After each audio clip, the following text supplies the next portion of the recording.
Dewch yn ei weddio. Diolch yn ei ti o ddew am y fraint unwaith eto gael dod ger dy fron. Ni'n cyflwyno'n hoedfaith ofal di. Tywallt y lan ysbryd arno. Mi'n i gofyn hyn o trwy enw a ceiddiant i'n harglwydd Iesu Grist. Amen.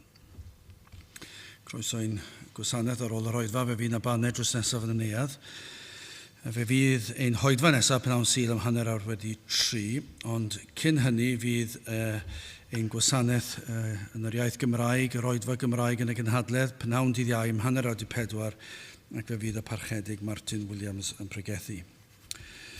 Nawr, wrth i ni gymryd y casgliad, gyn ni aros ar ein heistedd i ganu rhif 34, does cyffelib iddo ef ar y ddeiar yn y nef, trech ei allu, trech ei ras, nad ymderau calon gas. 34.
Dawn darlleniad o'r llyfr yr Actau, pennod 13, ac yn dechrau'n adnod 38. Actau, pennod 13, ac adnod 38. Am hynny bydded hysbys i chwi. Ha, wir frodyr, mae trwy'r hwn yr ydys yn pregethu i chwi faddeuant pechodau. A thrwy hwn y cyfiawnheu'r pob un sydd yn credu, oddi wrth yr holl bethau, yr rhai ni allech trwy gyfraith Moses, gael eich cyfiawnhau, oddi wrthynt. Gwyliwch gan hynny na ddel arnoch y peth o ddywedwyd yn y proffwydi. Ydrychwch o ddirmygwyr, a rhyfeddwch a diflenwch cynnes yr wyf yn gwneithio'r gweithred yn eich dyddiau gwaith, ni chredwch ddim, i neb ei ddangos i chwi. A phanaeth yr iddewon allan o'r synagog, y cenhedloedd atal y gasant gael pregethu'r geiriau hyn iddynt y saboth nesaf. Ac wedi gollwng y gynulleidfa llawer o'r iddewon ac o'r proselytiaid crefyddol a gan y nasant Paul a Barnabas, yr rhai gan lefaru wrthynt ac yngorasant iddynt aros yng ngras Duw. Byddai bendith Duw ar iair sanctaidd ef. Gyda'ch ni nawr droi at ein harglwydd mewn gweddi. Ni'n diolch i ti unwaith eto o Dduw am y fraint o cael dod ger dy fron, yn dod trwy enw, trwy heiddiannau, dy fab a'n gwaredwr, yr arglwydd Iesu Grist. Ni'n diolch am bob un cyfle i ddod i di, i alw arna ti, i gyd addoli, i gyd ddyrchafu dy enw, ac yn gofyn o Dduw y bydde ti'n helpu ni i wneud hyn. Na fydd unrhyw rhan o'n haddoliad yn y cnawd.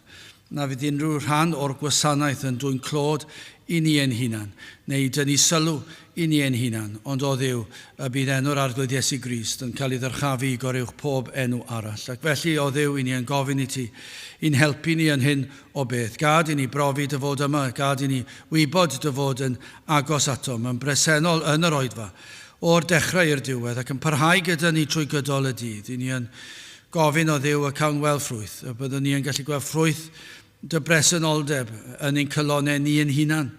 Y bydd yna rhyw lami oddi fewn ein cylonau. Y bydd yna lawenydd tu hwnt i unrhyw ddisgrifiad wrth i ni ystyried yr hyn rwy ti wedi ddarparu ar ein cyfer. Ond hefyd o Dduw y byddwn ni'n gallu gweld effaith y bresenoldeb ar y rhai sydd yn yr ardal yma, yr rhai sydd yn byw yn y cyffiniau, yr rhai sydd yn gyrru neu'n cerdded heibio'r adeilad ac yn ymwybodol bod yna oedfa yma. Ac eto heb unrhyw awydd, ond o Dduw y bydd ysbryd i ar waith yn ei dwysbigo nhw, yn ei argyhoeddi nhw, yn peri y bydd ei llygaid eu hyneidio yn cael ei hagor. Ond ni'n gwybod o Dduw, dim ond ti sydd yn gallu gwneud hyn, dim ond ti sydd yn gallu peri y bydd yna rai yn dod i weld eu hangen. Ac felly o Dduw, i ni'n gofyn i ti i weithio yn rymus yn ein gwlad fach ni unwaith eto, a bydd yna bobl. Ac efallai na fydden nhw yn gallu dweud sut digwyddodd e.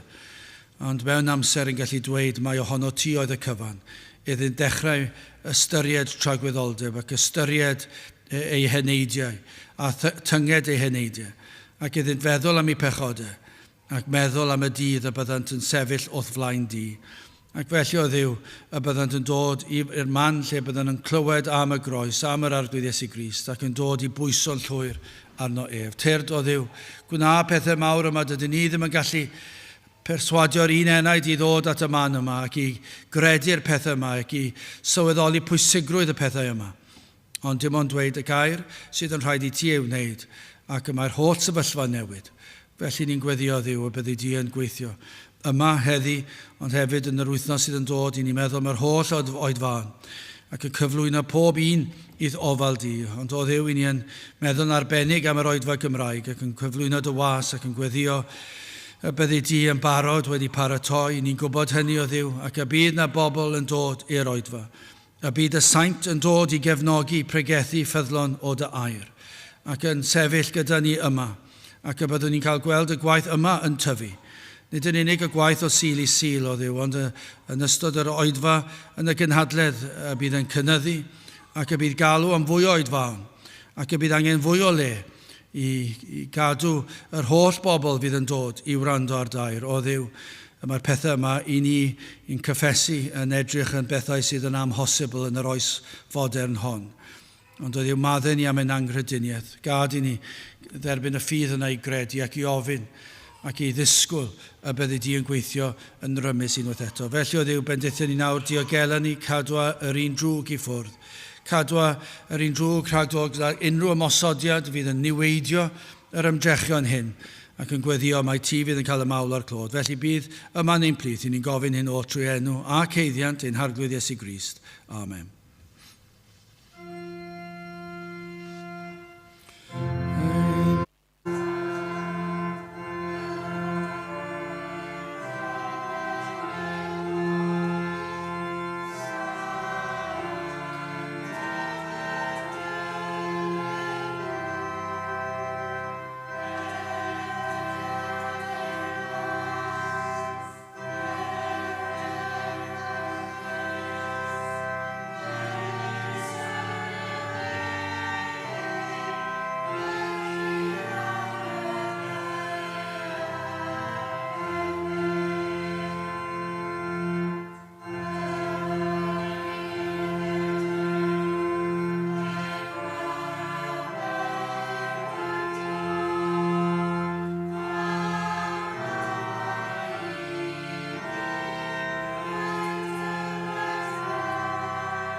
Gydwch i ni gael ni Emyn rhif 64 i fyny at fynyw fy enaid cod dy lef. 64 gyn ni sefyll i'w chanu.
Byddwn testyn o'r actau penod 13 ac adnod 39, actau 13 ac adnod 39. A thrwy hwn y cyfiawnheuir pob un sydd yn credu.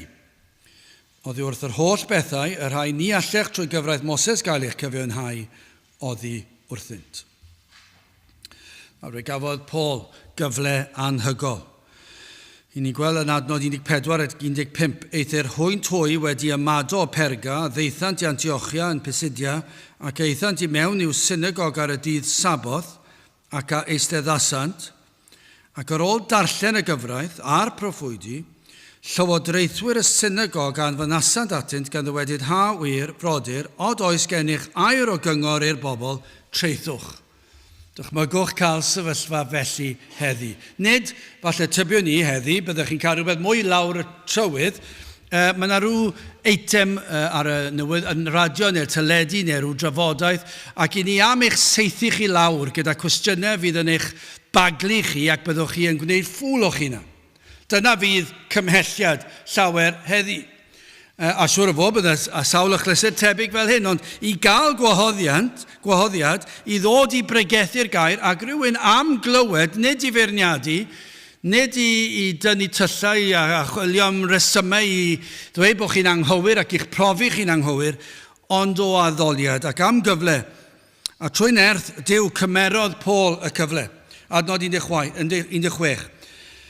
Yna y cyfododd Paul i fyny a chan am neidio a'i law am osteg a ddywedodd o wir o Israel a rhai ydych yn ofni Duw. Gwrandewch, pobl crefyddol. Ac mae'n dweud wrthyn nhw wrando.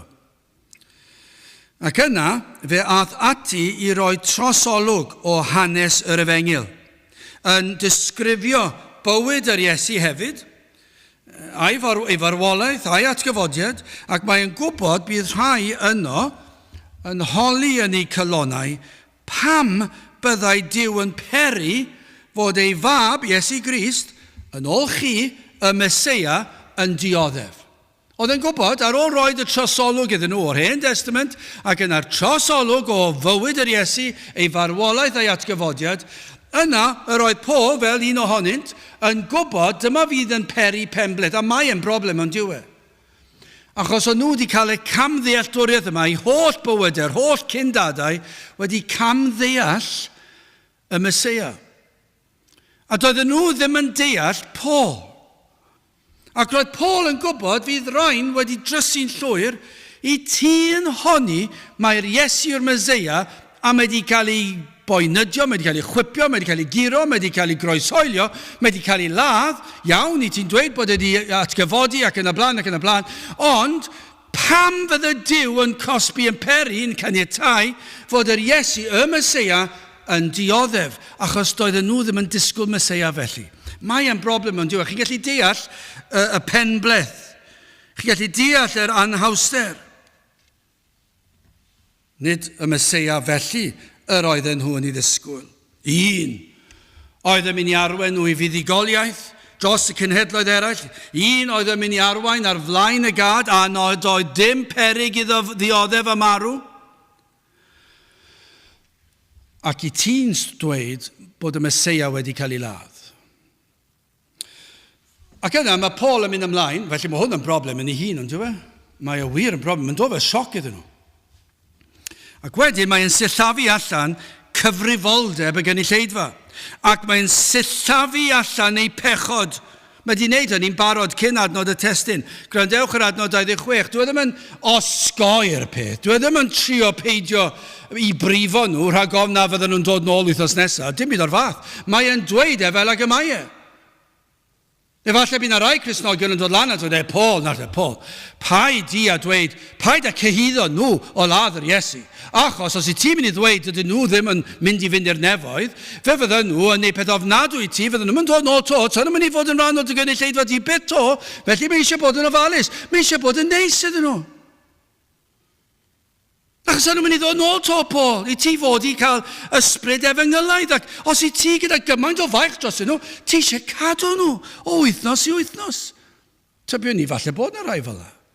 Ond bydde Paul yn edrych yn nhw. A dyma beth mae'n dweud. Adnod 26. Ha wir frodyr plant o genedl Abraham, a rhai yn eich plith sydd yn ofni Duw. Mae'n dweud fel ag y mae, maen nhw'n grefyddol, i chwi y danfonwyd gair yr iachawdwriaeth hon. Chi di cael braint. 27.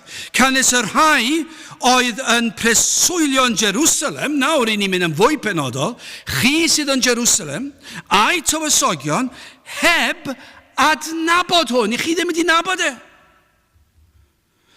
A lleferydd y proffwydi yr rhai a ddarllenid bob sabodd, gan ei farnu ef a'i cyflawnasant. Ac na chawsant ynddo ddim achos angau hwy a ddymunasant ar peilat ei ladd ef. Chi sydd yn eog. Ac ma'ch eogrwydd chi yn anferth. Nid adnabiasoch pwy oedd yr Iesu. Fe yw'r Meseia. Ac yr oedd chi wedi cael yr holl proffwydi yn dweud amdano. Ac ni ddeallant y proffwydi, yn proffwydo amdano. Doedden nhw ddim wedi deall y proffwydi mae'n dweud wrthyn nhw. I chi wedi cael clywed y proffwydi yn proffwydo am yr Iesu fel y Meseia. Mae e wedi byw yn eich plithu, gafodd ei eni, mae wedi cyflawni proffwydolaethau, mae wedi byw a trigo yn eich plithu, mae wedi wneud y gwirthau dywedwyd gan y proffwydi byddai'n wneud, mae wedi marw fel dwedodd Eseia byddai'n marw. Ond doeddech chi ddim yn ei nabod e. Chi dal ddim yn ei nabod e. Fe glywsoch chi pobl yn darllen y proffwydi o sul i sul, o sabodd i sabodd. I chi wedi bod yn y synagog, yn eistedd yn gwrando ar y darlleniadau o'r Hen Testament o sabath i sabath ac I chi ddim wedi nabod mae'r Iesu yw'r Meseia. Ac mwy na hynny, I chi wedi cyflawni un o'r proffwydolaethau, gan mai chi yw I lofrydd e, chi laddodd e, fel y proffwydwyd y byddwch chi. Ac o'ch chi ddim wedi ddeall e, bod rhywun wedi darllen e bob sabath I chi. Mae'n anhygoel. Nag yw'n cael ei cloch? Dros y blynyddoedd I ni wedi pregethu'r efengyl o sil I sil I sil. Ac mae yna bobl wedi bod yn ein cynulleidfa ni, ac wedi magu yn ein cynulleidfa ni, ac wedi gwrando ar yr efengyl yn pregethu, a dal ddim yn ei ddeall e. Dal ddim yn pwyso ar Grist. Fel rhain, roedden nhw wedi clywed y proffwydi ar efengyl wythnos ar ôl wythnos ar ôl wythnos. A mae Paul yn dweud wrthyn nhw, I chi ddim wedi ddeall e, chi ddim wedi, I chi sydd yn eog o'i ladd e. Ac wrth gloi ei bregeth, mae'n mynd ati I ateb y cwestiwn sydd ar eu calonau nhw. Pam felly rhodda yr arwyddocad o fywyd, marwolaeth ac atgyfodiad yr Iesu? A sut mae modd iddynt hwy dderbyn bendithion yr efengyl? Dyma'r cwestiwn sydd ar eu calonau nhw. Maen nhw wir angen gwybod. Falle bod nhw'n sylweddoli be maen nhw eisiau gwybod, ond dyna'r cwestiwn, dyn nhw ddim yn deall. Maen nhw wedi ei baglu gyda'r efengyl. Ac mae'n achosi problem iddyn nhw. Mae'r holl beth yn ddryswch. Maen nhw yn y tywyllwch. A mae Paul yn dweud wrthyn nhw, pam bu'r Iesu fyw, marw ac atgyfodi ar ei cyfer nhw. A dyma'r ffordd I dderbyn bendithion yr efengyl. Nawr, dyna'r cyd-destun y bregeth yma. Y bregeth gan Paul. Felly yn gyntaf o'r adnod yma, yr angen am faddeuant, yn ail, yr angen am ffydd, a'r angen am gyfiawnhad yn olaf yn drydydd. Wel, yn gyntaf maddeuant. Ac na fydden ni cael cyfnod lle gwelwn ni bobl yn dod ac wedi gweld eu pechod. Dyna'n dymuniad ni. Ges I rhyw ystadegyn, penwythnos diwethaf, roedd na 20,000, sa'n gwybod oedd pob un o'n nhw'n siarad Cymraeg, 20,000 yn ceiau tu ôl I Castell Caerdydd yn y tafwyl. Am lot o Gymru.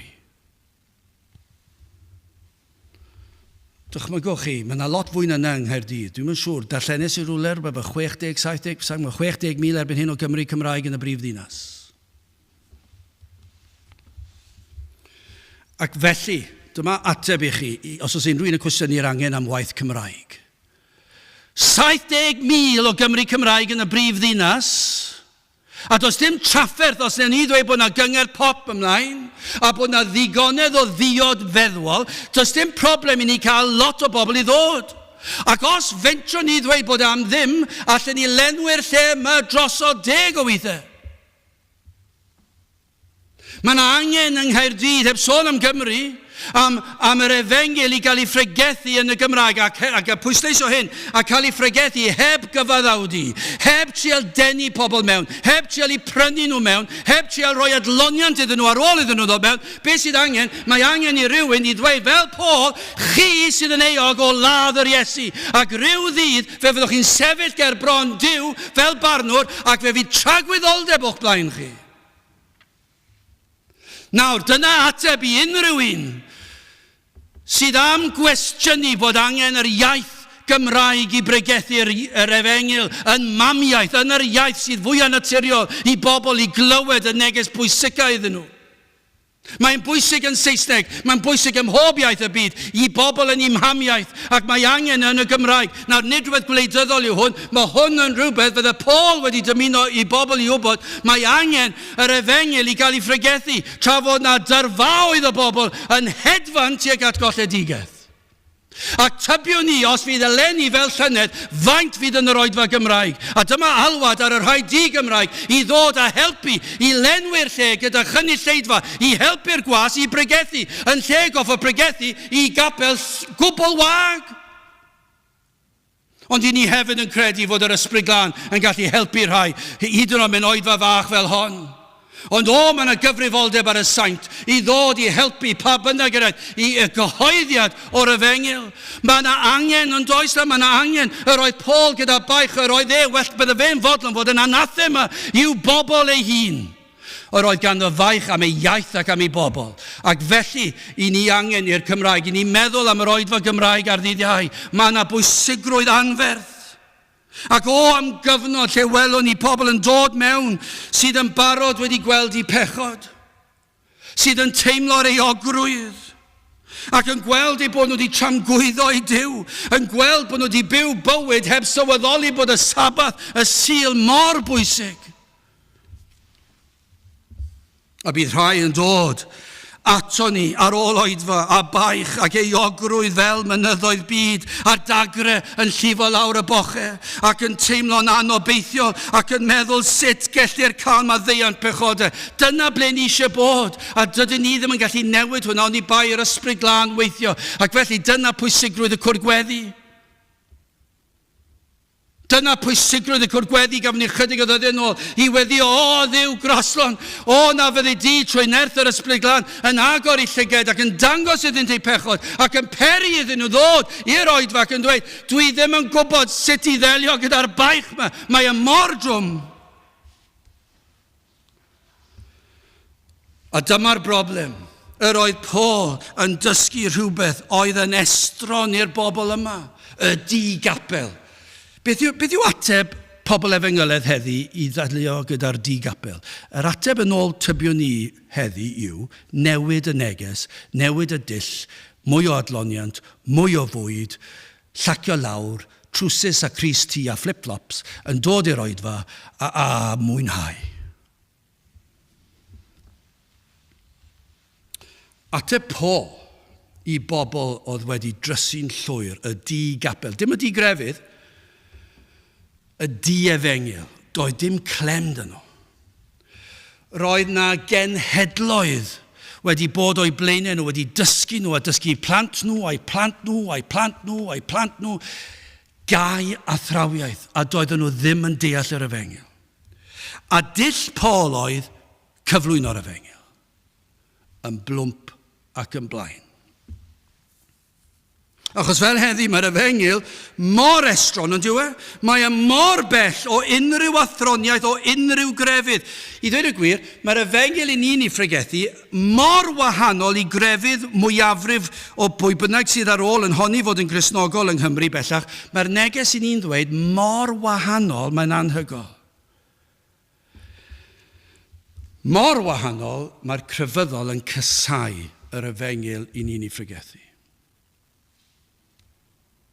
Yr arfer grefyddol i'r Iddewon, i'r bobl roedd Paul yn siarad â hwy, oedd hyn, mwyn derbyn rhywfaint o ryddhad o bugiadau eu cydwybod, os oedd unrhyw un yn teimlo'n tipyn bach yn anghyffyrddus ac yn teimlo'n euog achos rhywbeth o'n nhw wedi wneud, neu ddim yn siŵr os oedd Duw yn mynd I dderbyn nhw, beth oedd yr Iddewon yn wneud oedd hyn? Rhaid oedd iddynt gadw at fwy o gyfreithiau seremoniol a moesol Iddewiaeth. Ac os o'n nhw'n gallu ticio'r bocs o'r rheolau, ac o'n nhw wedi wneud hyn, ac wedi dygymu hwn, ac wedi mynd fan hyn, ac wedi mynd ar beth bynnag yw e, pethau crefyddol, mi fydden nhw'n teimlo tipyn bach yn well am tipyn bach o amser. Fel pobl yn dweud, os ai'r capel, fydden teimlo tipyn bach yn well.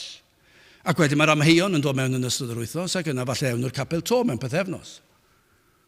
A maen nhw dal ddim yn siŵr os nhw'n Gristnogion neu beidio, wedyn falle dod nhw'n ôl to, a maen nhw'n teimlo tipyn bach yn well achos eis i'r capel. Os maen nhw'n mynd i'r cwrgweddi, maen nhw wir yn teimlo well achos eis i'r cwrgweddi, ond dwi ddim yn para nag yw.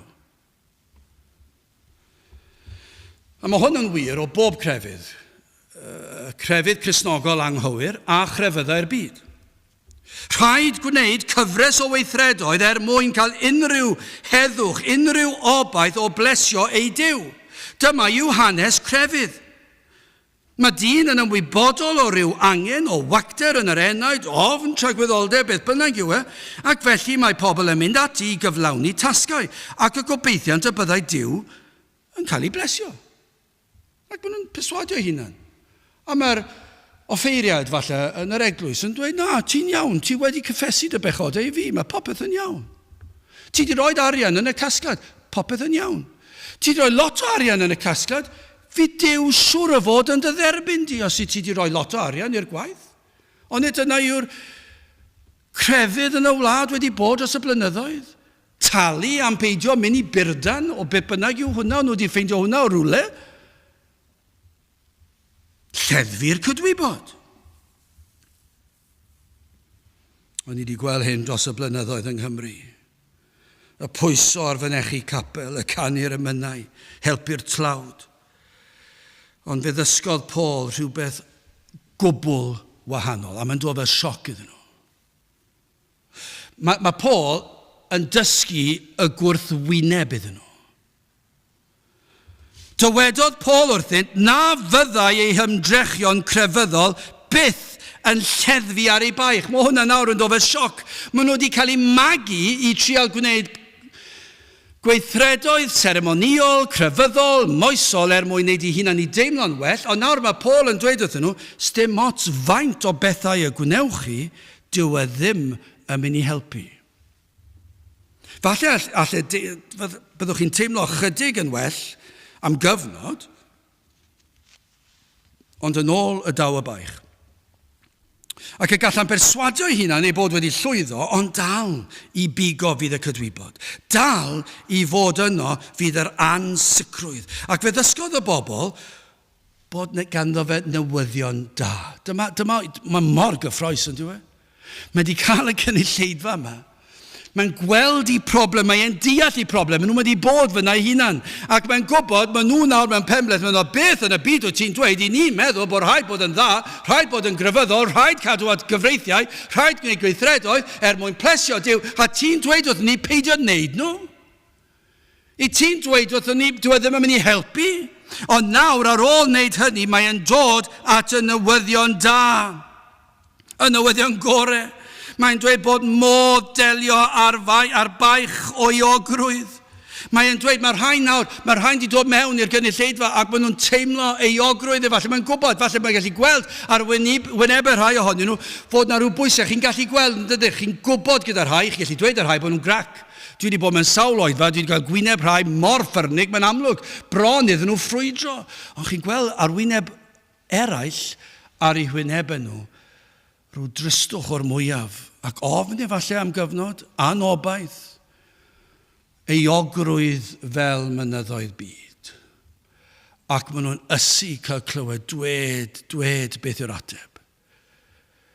Ti wedi disgrifio I fi fy mhroblem, ond nawr dwed wrthai beth yw'r ateb i'r broblem. A mae Paul yn dweud, mae modd delio gyda'ch pechod. Dywedodd Paul wrthyn nhw, mae dyma a ddath yr Iesu wneud. Chi wedi ladde do, ond mae wedi atgyfodi, mae wedi dweud wrthyn nhw, ond dim dyma pam dath Iesu Grist i'r byd. Fe ddath Iesu Grist I faddo I chi eich pechod, I fadde chi am I ladde, I fadde chi am I boenydio fe, I faddo I chi am gwrthod ei negesau, I fadde chi am angrediniaeth eich cyndadau chi. Fe ddath Iesu Grist, Matthew 1:21, a hi a esgor ar fab, a thi a elwi ei enw ef Iesu. Pam o blegyd fe a wared ei bobl oddi wrth I pechodau. Dyna pam. Dyma yr oedd Paul yn ei bregethu. Dyma gawn yn y bregeth yma, adnod 38, yr adnod cyn y testyn. Gwrandewch o'r hwn. Am hynny, dyma be mae'n dweud, am hynny, bydded hysbys I chwi, ha wir frodyr, mae trwy hwn, yr un mae newydd I ddisgrifio Iesu Grist, yr ydys yn pregethu I chwi, faddeuant pechodau. Mae'n gwybod beth sydd angen ar y bobl. Maen nhw'n teimlo'n eog. Fydd na rai yn y gynulleidfa a'r baich annioddefol yma. Ofn tragwyddoldeb. Ond nawr mae'n dweud, chi'n gwybod beth, I chi ladde. Fe ddath hwn I faddau I chi eich pechod. A trwy hwn I ni'n pregethu, dyna be ni'n pregethu. Trwy Iesu Grist yr un y croesoliasant, trwy ddo ef ceir Maddeuant pechodau, nid trwy unrhyw ffordd arall, nid trwy gadw cyfres o reolau, nid trwy gadw cyfreithiau seremoniol a moesol, ond trwy Iesu Grist ac ef yn unig. Mae hwn yn dod fel sioc, achos mae holl grefydd nhw mor gymleth, mae'n llawn o seremonïau a wneud pethau yn yr amser iawn, yn y ffordd iawn, yn y dull iawn, ac yna seremonïau moesol a pob math o bethau, ac yna mae'n rhoi rhain ei gyd o'r neilltu. A mae'n dweud, mae modd i chi cael eich maddau trwy Grist. Pregethodd Paul fod gan yr Iesu y nerth a'r awdurdod i faddau pechodau, gan mai ef yw y Meseia mab Duw. Dychmygwch rhywun yn dod lan at ni ar ddiwedd oedfa ac yn problemau ganddyn nhw a teimlo'r euogrwydd o pethau maen nhw wedi wneud, falle torri'r gyfraith. Ac dwi'n dweud wrthyn nhw, paid â phoeni, dwi'n maddau ti. Wel, dwi'n ddim lot o help nag yw. Ond os ni'n gallu dweud fod mab Duw wedi maddau'r cyfan ac bod hwn yn agor y drws i dragwyddoldeb, na mae hwnna'n fater gwbl wahanol. Ac felly mae'n dweud, gwrandewch felly, os ydych chi'n teimlo baich eich pechod, ac i chi wedi ymdrechu ac ymdrechu ac ymdrechu i wella ac i wella ac i wella, a chi wedi methu a methu a methu, yna gwrandewch, mae maddeuant i gael yn hwn. Ond mae'n mynd ymlaen, yn ail. Yr angen am ffydd, mae'n dweud hyn, fe ddyle neges yr Efengyl ddod fel rhyddhad o'r mwyaf. Ac eto mae yna gymaint yn does na sydd yn ei wrthod. Dyma'r broblem. Efallai rhai wedi dechrau teimlo rwan y ddigrwydd, ond dyma'r broblem. Llawer ohonynt. Efallai'n dangos mae nid o Dduw yw yn eu cylonau nhw, yn gwrthod yr Efengyl. Maen nhw'n gwrthod yr Efengyl, gan bod nhw am gyfrannu i'w hiachawdwriaeth eu hunan. Dyma'r broblem. Maen nhw yn clywed bod maddeuant i gael, ond yna, pan maen nhw'n dod i ddeall mwy o'r Efengyl, dyn nhw ddim eisiau clywed yr Efengyl, achos does dim lle i'w balchder nhw. Nid ydynt am feddwl nad oes lle ganddyn nhw i gyfrannu drwy gadw rhestr o reolau a drwy'n clod i'w hunan. Mae nhw eisiau cael rhyw glod. Ond dyma i chi'r neges i'r blinedig. I'r rhai sydd yn llwythog. I'r rhai sydd yn cario'r faich o euogrwydd a methu cael gwared ar y baich a methu cael gwared ar y boen a'r pwysau. Mae'r Efengyl ar gyfer nhw. I chi gallu dweud, gallai'r cynulleidfa fawr ddod, falle rhyw ddydd, ond efallai bod yna ganran fawr o'r cynulleidfa bod e ddim yn berthnasol iddyn nhw, achos maen nhw dal eisiau gwybod beth sy'n rhaid i fi wneud.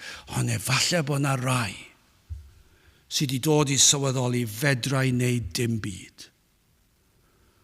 Ac yna maen nhw'n cael clywed, dwi ti ddim yn gallu wneud dim byd, a ti ddim fod i wneud dim byd. Ac mae'n dod fel rhyddhad.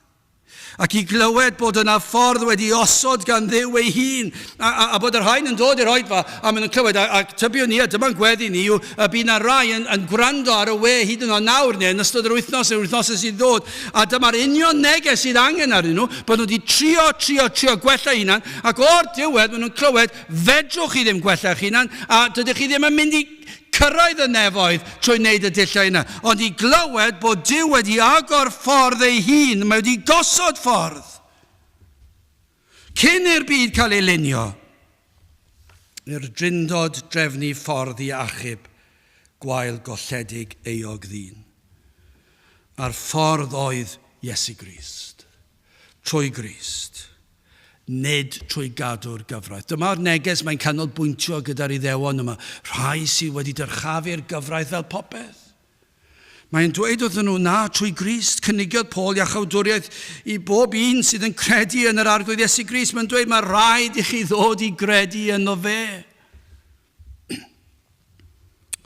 I gredu i'r Iesu dalu'r pris am eich iachawdwriaeth. Dyma be mae Paul yn neud. Rhaid cael ffydd yn hwn. Mae'n dweud bod rhaid chi gredu yn hwn. Rhaid chi credu be mae wedi wneud. Rhaid chi credu bod Duw wedi anfon yr Iesu ac mae fe yw'r Meseia. Rhaid i chi credu iddo fyw bywyd perffaith yn eich lle, iddo gymryd y gosb ar y groes yn eich lle, ac iddo goncro'r bedd wrth atgyfodi ar y trydydd dydd. Ac fe wnaeth y cyfan mwyn i chi gael eich maddau. Ac felly mae nid trwy'n daioni ni y cawn heddwch a Duw ac y cawn achubiau tregwyddol, ond trwy'r hyn a wnaeth Iesu Grist yn ein lle, iddo ef gymryd ein cosb, iddo fe dalu'r pris, iddo fe roed ei fywyd. Ni sydd yn heiddi'r cosb am drymgwyddo Duw a thorri ei gyfraith, ond fe ddaeth Crist i ddelio'r cyfan, ac iddo ef dderbyn y gosb yn ein lle. Ac felly, be mae Paul yn dweud wrthyn nhw, anghofiwch eich crefydd chi am funud, anghofiwch eich gweithredoedd da, anghofiwch eich seremoniau, yr moesau a'r holl bethau chi wedi wneud, anghofiwch y cyfan. A be mae'n dweud yw hyn? Rhaid pwyso ar beth wnaeth yr Iesu troswch. Rhaid pwyso arno ef. 1 Ioan 1:7. Eithir os rhodiwn yn y goleuni. Megis y mae e fe yn y goleuni, y mae ni gymdeithas a'n gilydd, a gwaed Iesu Grist ei fab ef sydd yn ein glanhau ni oddi wrth bob pechod. Ond dyma'r neges. Mae'n gweld yr anghennus o'i flaen, ac mae'n dweud gwaed Iesu Grist yw'r ateb. Fe nath e dywall ei waed mwyn eich golchi chi'n lan. Gymerodd e'r gosb ar y groes. Mae wedi cymryd y gosb. Mae'n maddau i chi. Adnod 39. A thrwy hwn y cyfiawnheir pob un sydd yn credu. Mae rhaid chi credu. Mae Paul yn dweud wrthyn nhw, anghofiwch eich iddewiaeth, anghofiwch eich crefyddau a'ch seremoniau, anghofiwch eich gweithredoedd da. Un ffordd sydd i gyrraedd at y nefoedd, un ffordd sydd i gyrraedd Duw, a hynny yw trwy Iesu Grist. A thrwy hwn y cyfiawnheir pob un sydd yn credu. Oddi wrth yr holl bethau. Yr rhai ni allech trwy'r gyfraith Moses gael eich cyfiawnhau oddi wrthynt. Chi wedi bod yn trio cadw cyfraith Moses a cael eich cyfiawnhau, ond fedrwch chi ddim. Ond trwy hwn fe fedrwch. Wel, mae hwn yn newyddion da yn diwe. Ond hyn sydd mor bwysig yw deall, nid ffydd sydd yn weithred ohonom ni, nid credu yn y pen mae Paul yn sôn amdano, ond y gallu i gredu ymddiried a daw hyn yn unig trwy ras Duw. Mae di esbonio hynny'n barod. Mae'n rhoi'r rhodd o ffydd i ni yr rhodd, rhoi'r gallu ni gredu Effesiau 2, 8 a 9, cynnwys trwy ras, yr ydych chi'n gadwedig trwy ffydd, a hynny, nid ohonoch eich hunan, rhodd Duw ydyw, nid o weithredoedd, fel nad yn ffrostiau neb. Mae rhaid i chi gredu, ond mae'r ffydd i hun hefyd yn rhodd. Mae e o Dduw. Ond mae'n pwysleisio hefyd, nid y ffydd hynny sydd yn ein hachub, ond gwrthrych y ffydd, sef Iesu Grist. Crist sy'n achub trwy ffydd, ond Crist yw'r un sy'n achub. Fe sydd wedi gwneud y cyfan trwy hwn a thrwyddo fe yn unig Iesu Grist, trwy ei fywyd, trwy ei farwolaeth a trwy atgyfodiad. Fe sy'n achub, ond mae'r rhaid i ni gael ffydd i gredu, ac felly mae'r pethau ma'n bwysig. Ac oedd hwn yn dod fel sioc i'r gynulleidfa. Doedden nhw ddim yn deall e. Doedden nhw ddim yn sylweddoli beth oedd Cristnogaeth. Roedden nhw'n meddwl mae Cristnogaeth neu'r iddewiaeth neu mynd i'r nefoedd a credu mewn Duw oedd cadw cyfres o reolau. Mae e mor debyg i Gymru heddi yn diwedd, neu dros y blynyddoedd diwetha. Mynychu capel. A faint sydd wedi dod i'r sefyllfa yma hyd yn oed mewn eglwysi efo'n gilydd. Ond heb ddod i ddeall, mae pwyso ar Grist yn unig ac yn llwyr. Wel, yn olaf, yn drydydd, cyfiawnhad. A thrwy hwn y cyfiawnheir pob un sydd yn credu. Oddi wrth yr holl bethau, yr rhai ni allech trwy'r gyfraith Moses, gael eich cyfiawnhau oddi wrthynt. Oedd Paul yn gwybod, yn sicr, roedd Paul am iddynt wybod, nid yn unig i'r Iesu Grist fel mab Duw ein cyfiawnhau, ac yn datgan ein bod yn gyfiawn ger bron y tad. Mae'n gwybod, mae wedi dweud na wrthyn nhw, mae'n dweud, ie, mae hwnna'n wir. Iesu Grist, fel mab Duw, sydd yn ein cyfiawnhau ni. Mae am iddyn nhw ddeall na. Dyn nhw ddim wedi deall na. Fedrwch chi ddim cyfiawnhau eich hunan. Fedrwch chi ddim wneud digon da i blesio Duw trwy gadw cyfraith Moses. Fedrwch chi ddim. Chi ddim yn gallu bod yn ddigon efengylaidd i blesio Duw. Ac felly mae'n dweud hyn. Iesu Grist, fel mab Duw, nid yn unig bod yn ein cyfiawnhau ni, ac mae yn ein cyfiawnhau ni, ac mae e'n datgan ein bod ni'n gyfiawn ger bron y tad. Mae'n dweud, mae Iesu Grist yn datgan bod ni'n gyfiawn. Mae hwnna'n rhan ohono fe hefyd. Ac ni'n gwybod bod hwnna'n gywir. Ond, fe ddywed, cyfiawnder Crist sydd yn cael ei gyfrif i ni fel mater ein cyfiawnhad, sef y modd y cyfiawnheir ni. Ei gyfiawnder yw popeth. Nid yn unig mae e'n cyfiawnhau ni, nid yn unig mae e'n datgan ein bod ni'n gyfiawn, ond fe yw'r achos am ein cyfiawnder ni. Fe yw ein cyfiawnder ni. Nid trwy weithredoedd y gyfraith i ni'n cael ein cyfiawnhau, ond trwy gyfiawnder Iesu Grist yn unig. Nid trwy ein hyfuddod i'r efengyl hyd yn oed. Chi'n gwybod beth, dyma'r broblem. Rai pobl yn meddwl mai trwy y fuddod i'r efengyl i ni'n cael ein cyfiawnhau. Nac does dim hwnna ddim yn unrhyw le i weld. Mae'n brawf, mae'n gysur, ond nid felly ni'n cael ein cyfiawnhau. Nid ein sancteiddrwydd sydd yn ein cyfiawnhau. Nid pa mor ysbrydol i ni, neu pa mor selog dros y gwirionedd i ni. Nid ein ffydd sydd yn ein cyfiawnhau. Trwy ffydd, ond nid ffydd sydd yn cyfiawnhau. Yn aml, mi'n siŵr bod chi wedi clywed hyn. Ni'n clywed pobl crefyddol yn dweud, falle bod ei ffydd wedi cadw trwy gyfnodau anodd. Ni'n clywed falle gyda pobl enwog, ac efallai bod nhw wedi bod yn rhyw grefyddol neu gilydd. Ac maen nhw'n siarad gyda nhw ar ôl y cyfnod anodd ac maen nhw'n dweud roedd fy ffydd wedi fy nghynnal i, yn fy nghadw fi trwy'r cyfan. Nawr falle bod nhw wedi deall, dwi ddim yn gwybod, yn tybio ni yn aml iawn, dwi ddim yn swndio felly, ond falle bod ni methu dweud, ond licen i wybod beth maen nhw'n golygu. Hyn ddylse fod yn wir yw y mae Iesu Grist wedi fy nghynnal i. Nid fy ffydd, nid fy arferion crefyddol, nid fy nghred bod Duw yn dduw o gariad ac yn mynd i fy helpu fi.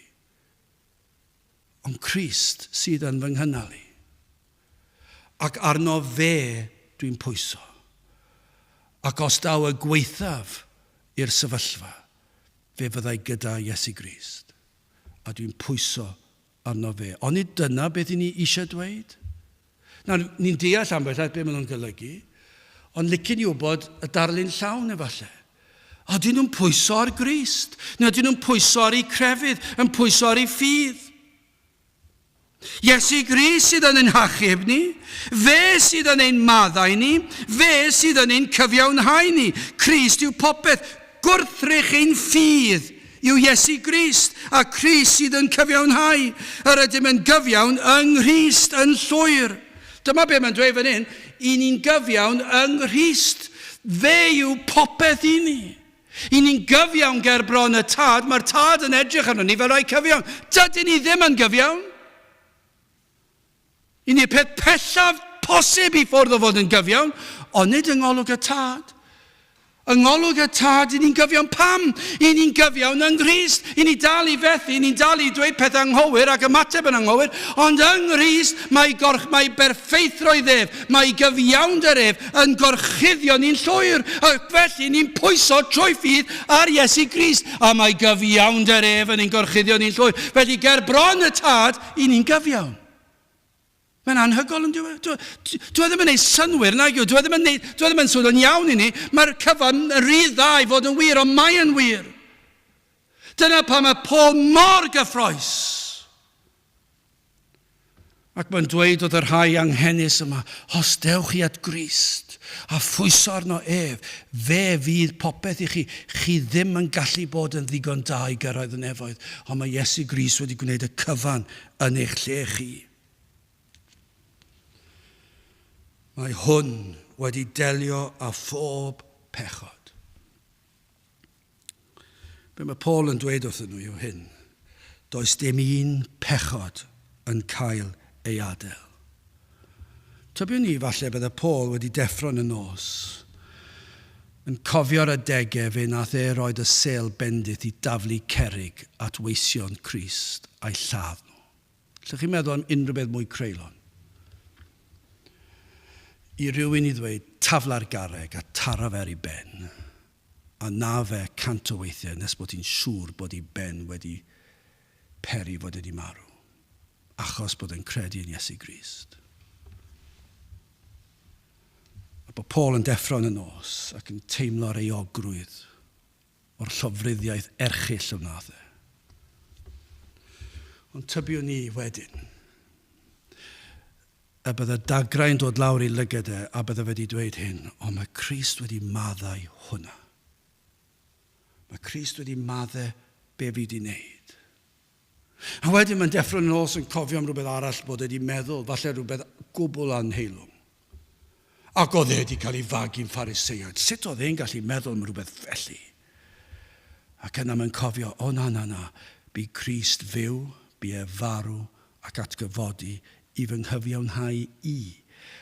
A mae pob pechod wedi faddau. Dwi'n gyfiawn yn llwyr. Mae Crist wedi delio â phob un pechod. Mae'r cyfan wedi hoelio i'w groes ef. Mae wedi maddau'r cyfan. A mae Crist nawr yn datgan fy mod yn gwbl gyfiawn. Fod pob un pechod wedi ddelio ag e. Y ffaith bod ein bod yn bechaduriaid hyd yn oed. Nid yn unig pechodau, ond y ffaith mae pechadur yw fy enw. O fy natur. Ni'n sôn am beth dwi wedi wneud nawr, ni'n sôn am beth ydw i. Fy mod i'n bechadur. Ond mae Iesu Grist wedi delio gyda fy natur.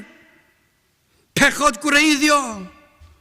Ond bod Crist wedi delio â phechodau agored. A mae Crist wedi delio â fy mhechodau cuddiedig. Yr rhai ni'n gwybod amdanynt a'r rhai nad ydyn ni'n gwybod ein bod wedi cyflawni.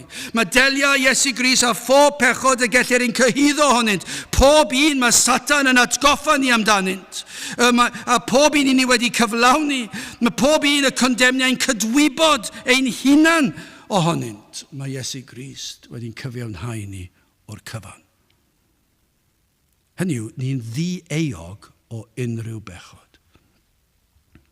Gan Iesu Grist ddelio ar cyfan. Gyn bod ni'n gyfiawn yng Nghrist. Dyma beth oedd yr Iddewon, dyna oedd eu problem nhw. Roedden nhw'n trio fod yn gyfiawn ger bron Duw y Tad trwy gadw cyfraith Moses, trwy fod yn grefyddol. A mae Paul yn dweud, na, nid dyna yw'r efengyl. Yr efengyl yw hyn, hwn fe ddath Iesu Grist. A bu fyw bywyd perffaith yn eich lle chi, bu farw ar y groes fel cosb yn eich lle chi, ac fe ddangosodd fod yn fuddugoliaethus o ddatgyfodi ar y trydydd dydd eich mwyn chi.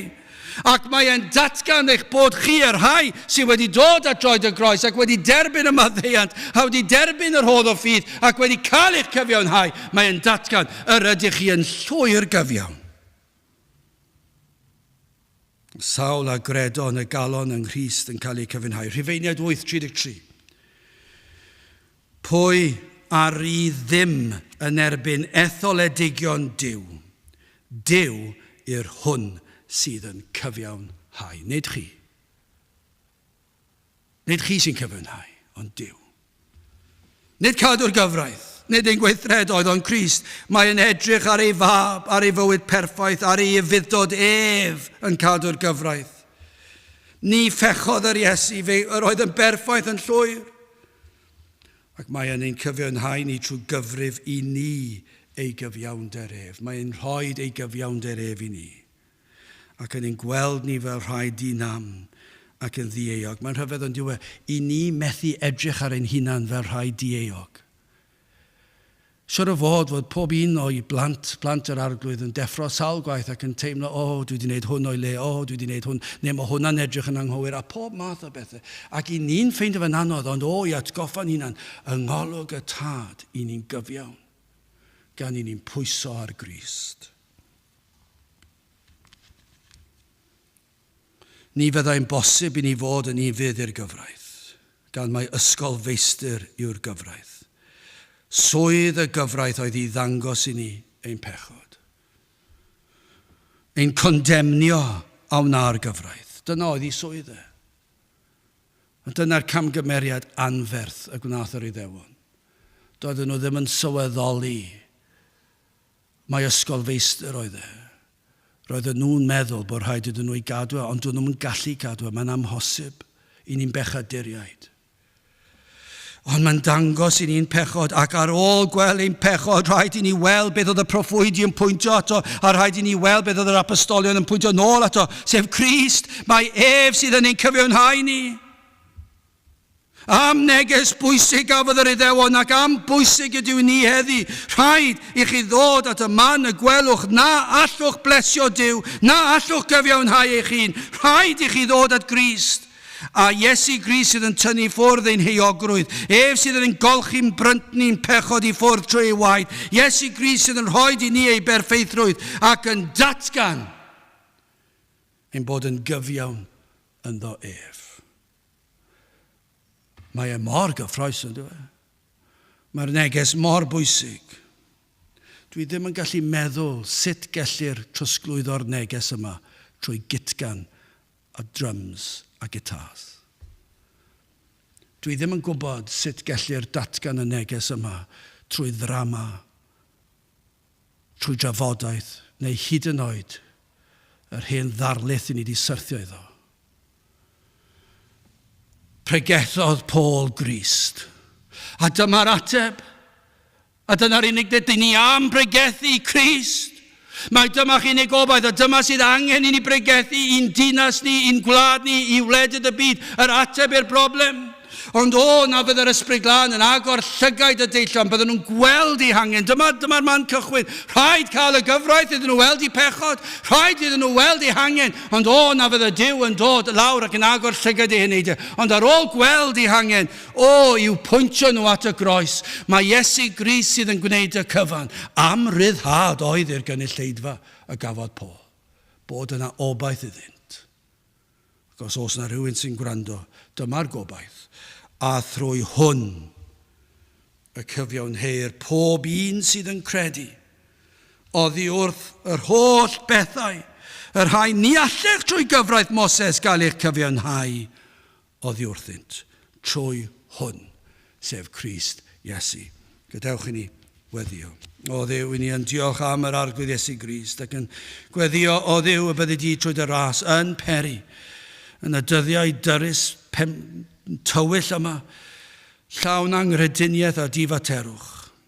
Ond o Dduw y bydd yr ysbryd glân ar waith, ac yn agor llygad y deillon, ac yn dangos iddynt ei hangen, ei pechod, ac y bydd yr euogrwydd fel mynyddoedd byd. Ond yna o Dduw, y bydd na bobl yn dod at droed y groes, tyrd, gweithio'n rymus yn ein dyddiau unwaith eto. I ni gofyn hyn o trwy enw a ceiddiant ein harglwydd Iesu Grist. Amen. Gadewch ni orffen trwy ganu emyn rhif 309 ac hefyd 310.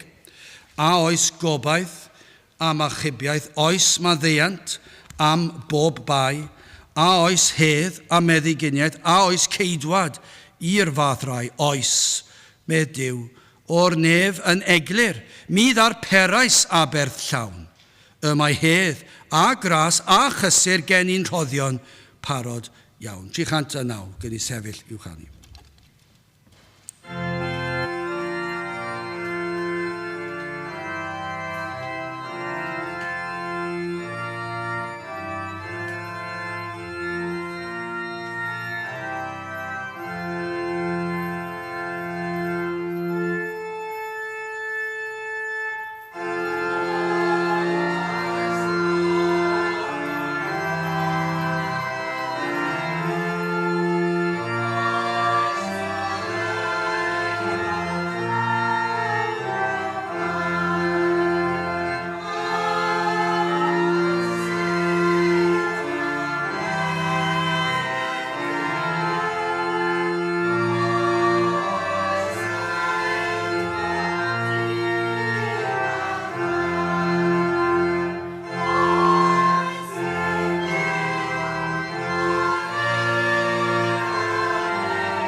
nawr bydde di ras ein harglwydd Iesu Grist a chariad Duw a chymdeithas yr ysbryd glân fod gyda chwi oll hyd byth. Amen.